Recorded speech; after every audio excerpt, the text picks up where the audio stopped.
In this tutorial, I'm going to show you how to create the white flash transition effect in Premiere Pro.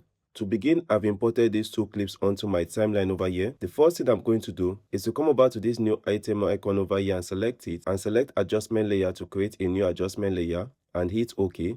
And import this adjustment layer onto your timeline. Next, we need to trim this adjustment layer to 10 frames.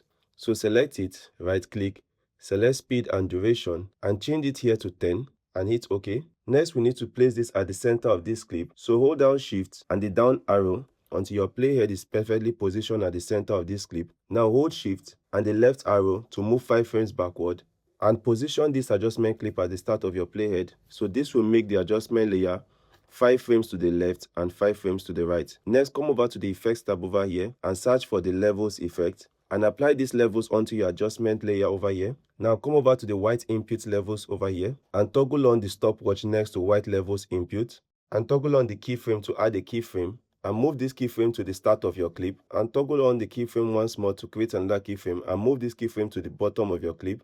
Now move to the start of your clip and hold down Shift and the right arrow once to move to the center.